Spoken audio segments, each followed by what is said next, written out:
Okay, thank you so much. All right. So as you're saying, yes, so I see your posts all the time on Facebook. You're motivating people. You're joyful. You have a very uh um enthusiastic energy around you.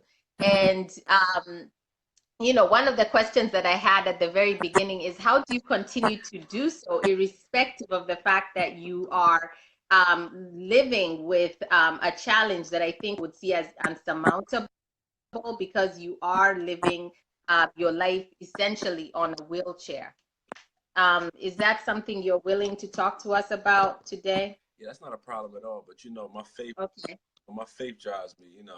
I'm a follower of the Most Honorable Elijah Muhammad, and his teachings drive Amen. me to be the best version of myself. So um, it's just my faith, my community, my Hmm. my family, and knowing I have a responsibility to my nation and to do things, in a proper aspect and be the like I said, man, be the best person I can be, and no matter Yes. what nations may be, I still have talents that I can give and contribute to others, so Mhm. use my limitations or lack thereof of anything that I may be limiting and not give the best version of what I have left of my abilities. So Mhm. that's Mhm. very important. So no matter what the situation may be, you can still achieve as long as you breathe it. As long Yeah. as you breathe in and as long as you know your mind, you have a healthy mind and you can think properly, then there's nothing Right. can do. I see people with worse limitations than I may have, and Wow. I inspire them as well. As long as you living, you sane, and you can think properly. You can, and you there's something that you can add to humanity. You Yeah. definitely make somebody's life better.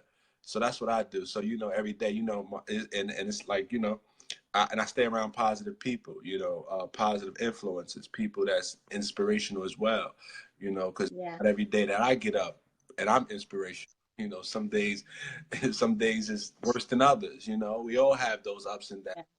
but I try to have most of my days on a positive note Right. than negative. So Right. and it's so. Let me take you back from because I know one of the questions I asked you previously was when we had a previous conversation was how did this happen? Was it something you were born with? Because I think with people who maybe it would be different if that was something you came into this world as a paraplegic versus someone who life happened and you found yourself in this situation. So if you can speak to um, which I actually know a few people who've gone through this kind of situation where through an act of violence or through something, they find themselves with a disability or on a wheelchair. Can you speak to those people? Just give us a little bit, first of all, in terms of your transition, how it happened, and then how you transitioned in terms of shifting your perspective.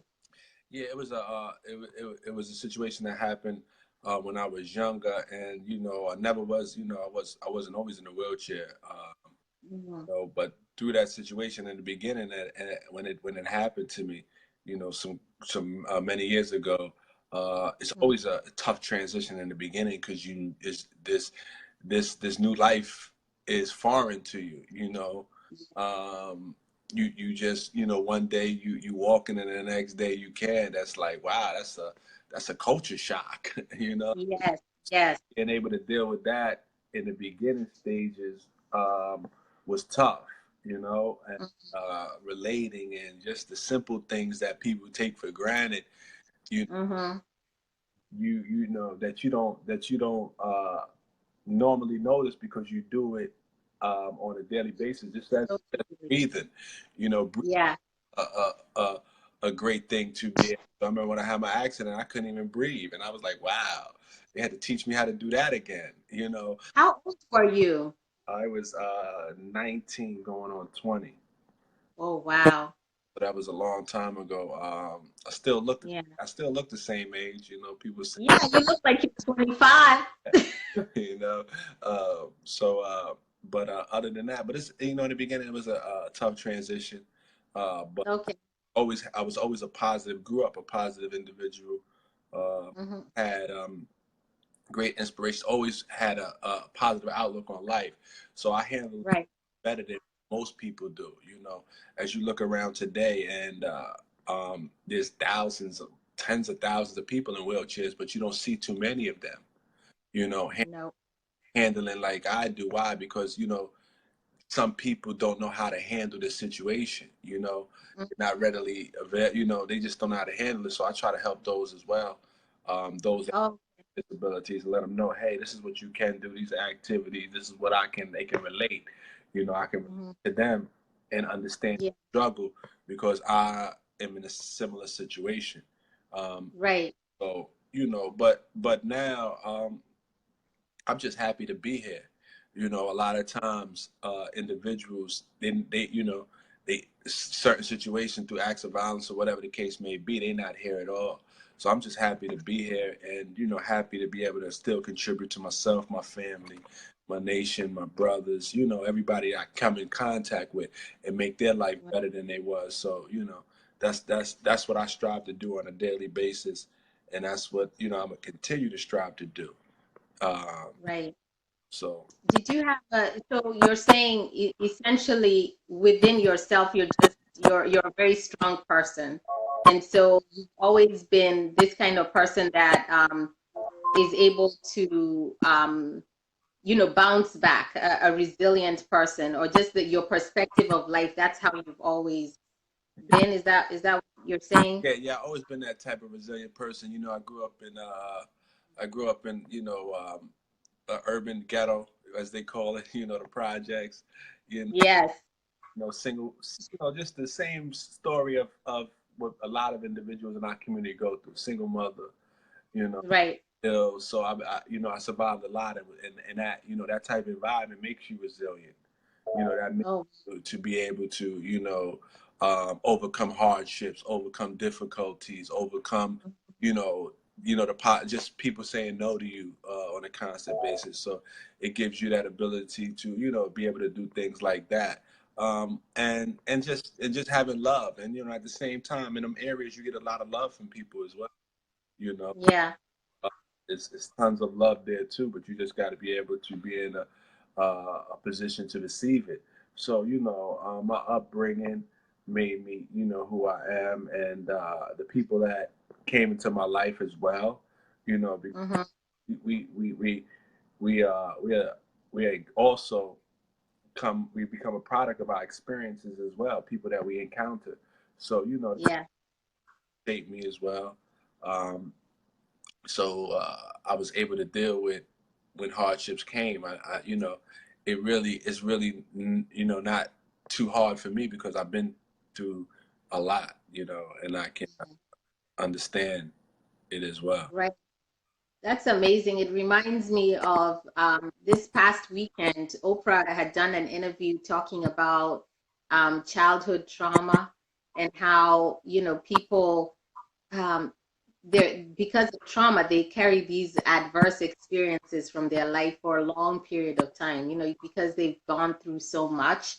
And so the people, especially that we're serving in our communities, and people who are from these communities, like the ones you're talking about, where it's from the ghetto, where there's poverty, there's violence, there are all these things that are traumatizing the community. There's some who are able to overcome, and there are some who are unable to overcome those situations. And with her specifically, she actually spoke about a teacher that she had in her school, and that person being the one person that was able to support her and help her get over and build her resiliency and her strength and see her for who she was, regardless of where she came from.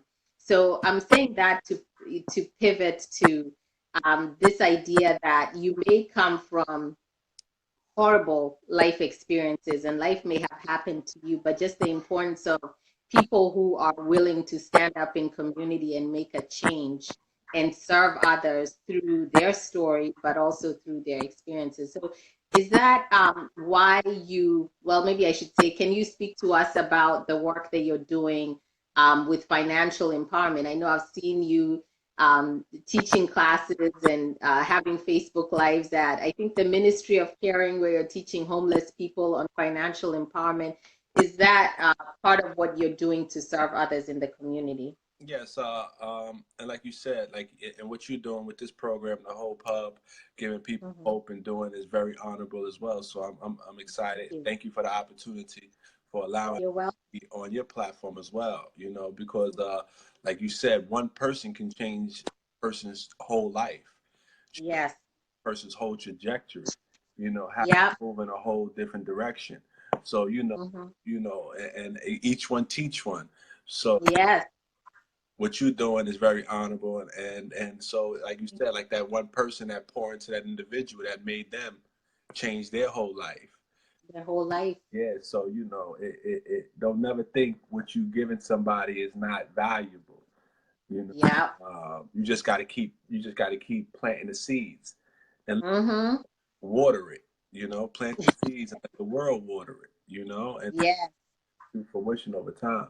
But I'm in the insurance industry, so one of my backgrounds, I like to give people concepts that I never learned in school or I never learned coming up, because Mm-hmm. a lot of things that I didn't learn that if I would have learned earlier as far as finances, thereas I would have been in a much greater situation than I am today.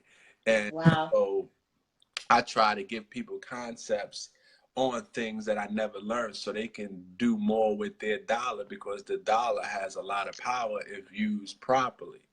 Yeah. Change your community, you can change your living situation, you can make other people's lives better if you use the dollar properly. So that's Right. why I do a lot of trying to give people concepts and ideas that is beneficial and they can use today. So that's what my Yes. on my Instagram page and on my Facebook page. I have multiple different videos that I be posting on Yeah. financial literacy, different concepts on uh, Mhm. rules of finance. So it's very important, and I also help a lot of people too. I don't if somebody comes to me for some information, I give it to them. Right. And because I know by giving people you know, my information that I know I'm going to get it back. I'm just, I'm putting money into my bank account by giving people value that they can Yeah. provide, and who's providing me with that bank account? God is. Yes. Yes. Yes. I tell But can you and I think maybe this is just out of curiosity and knowing that there are probably people on this feed or who will watch this broadcast later who are going through financial strife. Maybe bankruptcy, they're going through different issues, bad credit.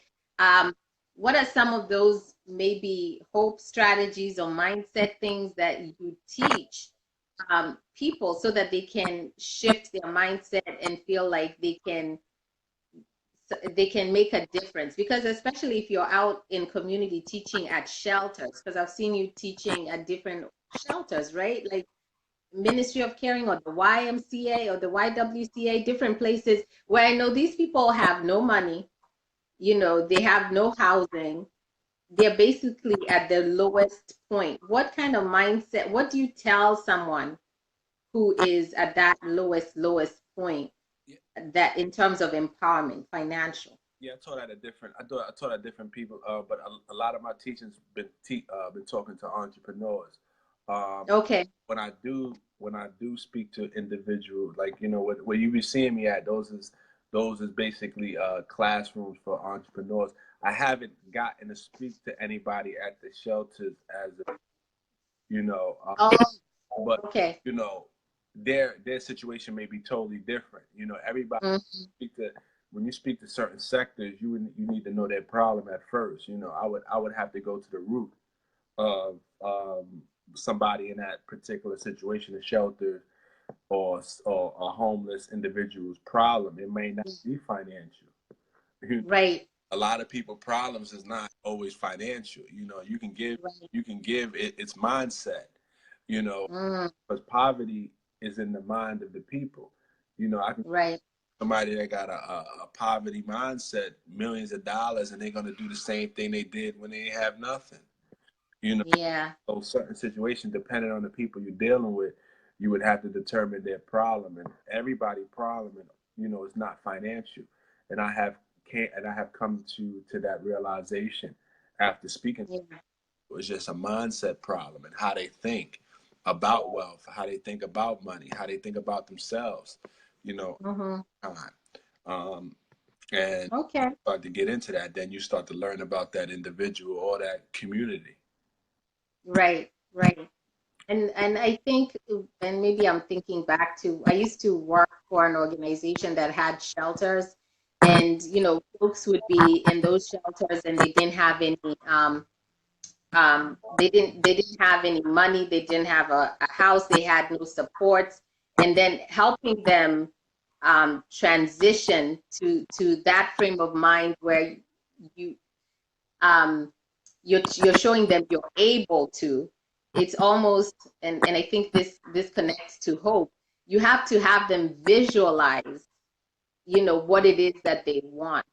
So you're sitting in a shelter with all these women with children, and they're like, I don't have any money, but you're telling me you want me to learn how to budget.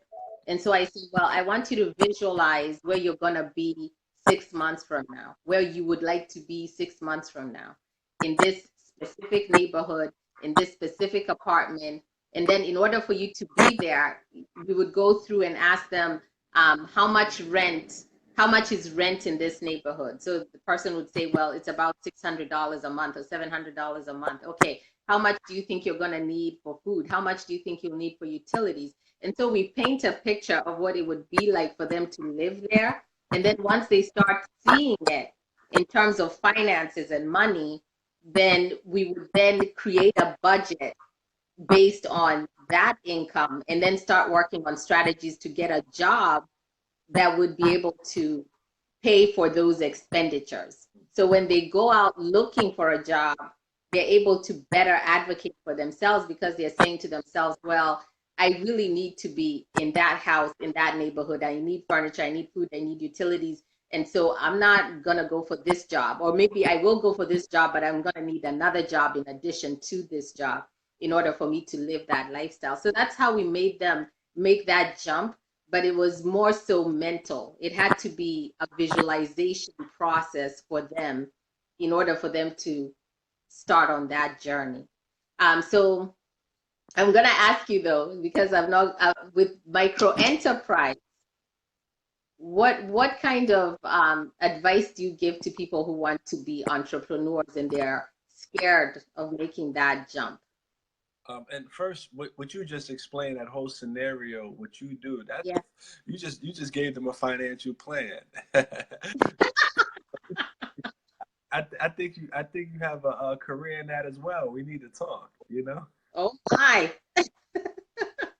Yeah, we need to talk, huh? Yeah, that's basically what you're supposed to do, but you just use different scenarios. Everything you just did, they do it Yeah. planning, but they just Okay. the scenario no different. So you laid it all out for them. Okay. That's exactly what they do. Yeah. So the question you had for me on entrepreneurs is that everybody has a gift and a talent, and in this society, America rewards those that desire to do something for themselves because they give you a tax incentive. So whether or not, if I was doing, I did the 10 tax commandments, the 10 best ways to utilize your tax refund. And Yes. one was to get a home-based business. Why? Because the tax code um, benefits those that have a side business. The highest paying individuals is the working class. They take it right from the top. So being an entrepreneur, starting a business, starting a home-based business, a network marketing business, it Mm-hmm. it puts more back into your pocket, because a lot of times we don't have problems with cash flow, we have problems with cash management and being Okay. to utilize. We got holes in our bucket, and we're not doing efficient thing, handling our money in an efficient manner. And Yeah. a lot of times we just got to plug the leaks, because if Mhm. our philosophy is that there's more value in helping our clients avoid the losses than picking winning investments. If you Okay. if you can get back all the losses you made in your life, would you be a millionaire right now? Yes.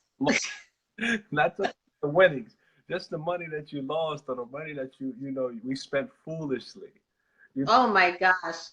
you can have you'll be you'll be a multimillionaire like myself. So, Yep. we look to avoid the losses. So we look at people's in situation and help them avoid the losses and teach them that being an entrepreneur is a great thing to do.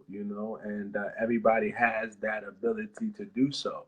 And certain times when we in a job hinders us. Why? Because it gives us that level of security. We're not telling you to Yeah. quit your job. You're not Mhm. quit your job and be an entrepreneur. What we teach is that if you have a job, that's a beautiful thing. Why? Because you have a level of security. You Yes. get after 40 hours every week. But we telling you, when you come home from your job, just put a few hours in on your future, on your what you desire to do. That's all we tell you to do. And then Yeah. that you're making when you come home off your job starts to starts to equal what you're making at the job, is a no-brainer then. Yeah. Yeah. A few hours in every time you come home, 2 or 3 hours on your business or your particular hobby or your passion, and it's starting to generate some income, and Mhm. you see the income starts to match what you're making on a weekly basis, and you're only doing it part-time, then you can just say, hey, if I do this full-time, I know I'll be able to match what I'm making at work and the benefits that come with it as well. Yeah. But everybody needs to start. Just one reason alone, if you don't want to, it'll put more money back in your pocket, because the government encourages those that have businesses. Why? Because small businesses, boost the economy. The majority Mhm. of the businesses that run America is they consider small businesses. Yeah. Everybody, and then I help people with that as well. I help people, inspire themselves to become entrepreneurs. I have the tools, I have the know-how. Always been an entrepreneur myself. I have, Yeah. so I also encourage them to do so. Bet on yourself. You know, So where can they find you? Where can people find you? they can find me here now at the Hope Hub. Because I'm the but you can find me at I'm on. You could inbox me, Jason Rodriguez. You can find me online. You can Yeah. my office number. You can go to prominentagency.com, and locate me. But I'm not hard to find. You know, Yeah. you can. Because I think you strike me as someone who would not leave people hanging, like in terms of, because I've seen people who are business coaches or help people start on that entrepreneurship journey, and then they just kind of, you invest because it's an investment. You have to invest in yourself, but you're investing for someone to hold you accountable and someone to support you. So if you're that person that's saying, I'm going to help inspire you and help you motivate you to where you get to that level where you bet on yourself and stop the fear, which will kill you, or, the fear of failure. Because I think a lot of people don't start businesses because they fear. And then the other group is they don't believe enough in themselves for them to bet on themselves that they can do it. It would be great to be connected to you, Jason, for anyone that's looking to become an entrepreneur and make that leap in this next year. But I love the fact that you said that not only, even if you invest that money, the government does reward people that are business owners. And so you're going to have some tax write-offs. So you're not going to lose completely, even if you start and that business fails. You can always you use those life lessons or those lessons to propel you to your next. And you know, Um, yeah, you know, I just want to let you know, in business, failure is part of the process. You know, wow.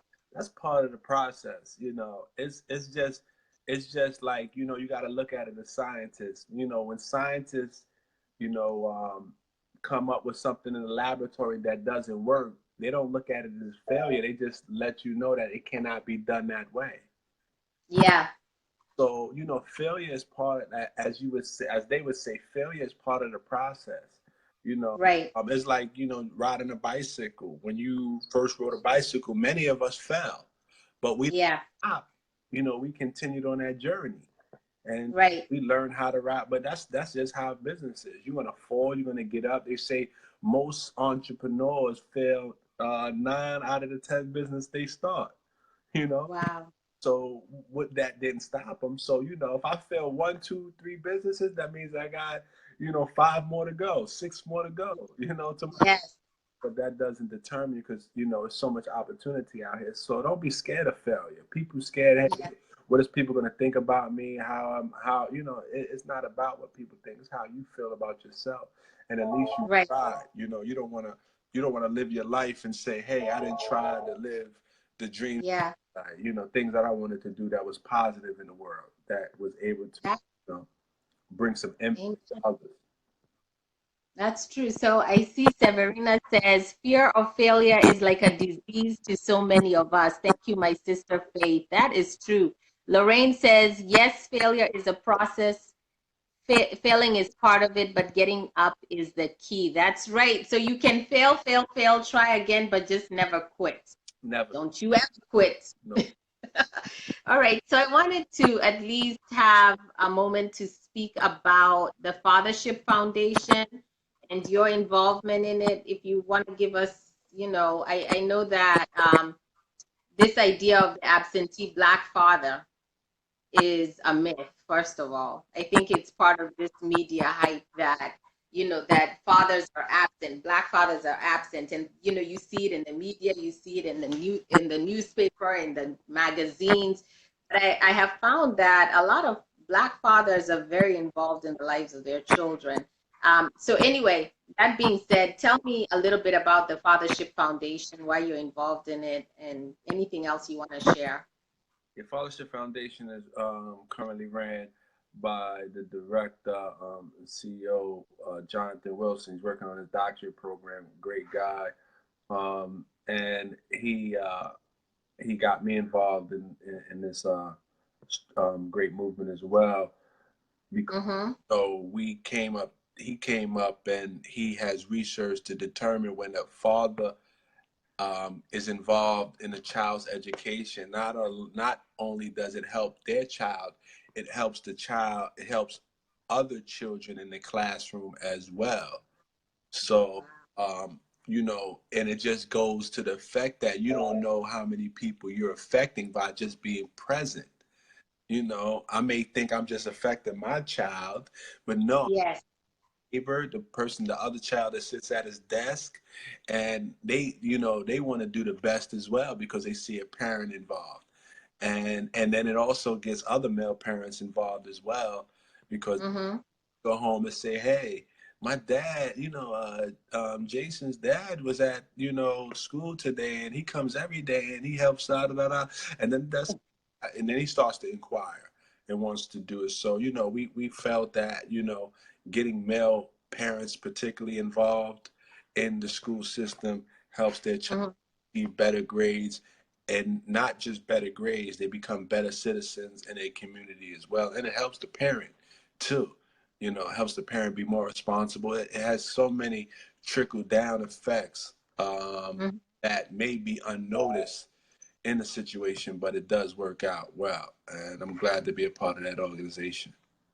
What kind of impact? Well, what programs do they have in the community? Uh, Do you? yes, we're currently at like 3 schools in Mhm. Wilmington. and we have a program that brings the fathers in. We check the children. We have a after school program at three of the Okay. we target urban areas where less fathers' involvement is noted and documented. So we go to those, underserved communities, and we Yeah. there. Okay. All right. Did you want to mention the Metropolitan Wilmington Urban League at all, the young professionals and your work with them? Yes, it's an awesome group as well. The young professionals of the Urban League. Glad to be a part of that organization as well. They do great things. They also have a tutoring program that's run by Miss Marsha Henson. We have a Mm-hmm. lineup with the president, the vice president, and the whole, Mm-hmm. CEO of the Urban League as well, continually trying to, do good in the community. And we did amazing things last year. This year, we're on the same road to success. It's a great group of individuals and people that's really passionate about doing the same thing, helping their community, helping underserved individuals, volunteering their time, their efforts, and their money. So it's beautiful to be a part of that as well. So I know you give back a lot to the community. You're everywhere, everywhere. Last weekend you were at the B Expo. Every time I look up, you're somewhere. What do you get from being a part of the community? And maybe you could encourage some people in terms of what hope you're deriving from being part of the community. Because I know you're giving, giving, giving, but what do you get back? I get life back, just being among lively people, being able to speak to individuals like you, it gives me life, That's Okay. just being around, just being out there among the people, you can feel the pulse, you know, Mm-hmm. and you can better navigate and better prepare yourself for Yeah. the always changing environment. So I like to be Mm-hmm. people see what's going on, in good environments. I don't really put myself in bad environments, No. I stay away from bad environments, I I'm yet to see you in a bad environment. try to vet out, I try to vet out people. Okay, so what role does faith play in your life? So how is faith part of your life? Faith in action in your life? Uh, faith, faith in my life, man, that's the foundation.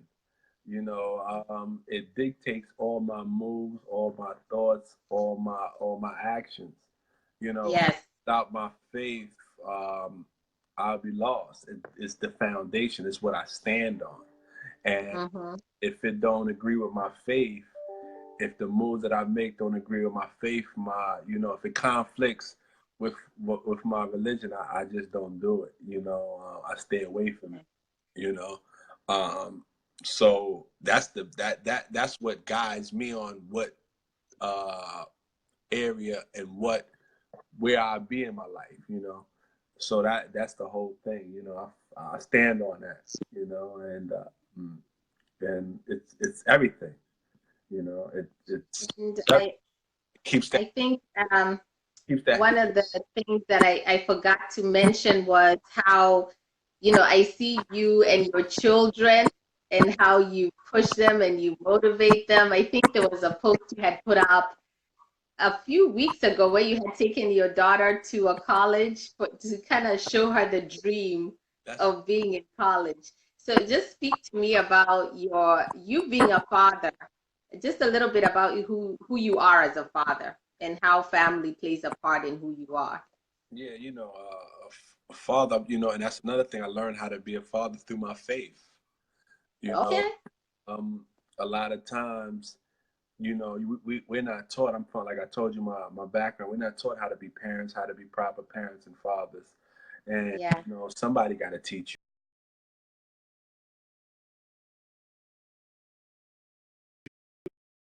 And how I learned is the same, by my faith, and I strive to, be the best father I can be to my children, because my father was a great man, but he wasn't always there. Hmm. Through whatever difficulties that he may encounter and trials and tribulations, but I don't negate him, being the great man that he was, but I just, I want to give my children the best environment that I possibly can. And That's like, right. I got to show them, if I want them to go to different places, I got to show them what it looks like so they can have Yes. and take some time out and do these things, and pour into them and let them know Yeah. the truth. You got to always tell them the truth, you know? How old is she? 14. Or 14? Yeah, because I have a 13-year-old, and so when I saw that post, I was like, wait, he has a kid who's going to college? And then I was like, no, she looked too young to be going to college. Then when I read your post, I said, oh my God, why don't we do that as parents? Like, help them visualize where they're gonna be, 6 years from now, Wow. I think that was a brilliant move on your part. But listen, I do follow you and you do impact my life, Like, all those posts that you put up and what you write, especially on social media. It's crazy. Like, if you put up something positive, right, nobody likes it, or maybe you get a couple likes, but you put up something scandalous or just something that's ominous, that sounds like it has some drama around it. It's like all you see is typing, exactly. typing, typing, because everybody wants to, I sympathize, what's going on, blah, blah, blah. And all of a sudden your friends come out of the woodwork.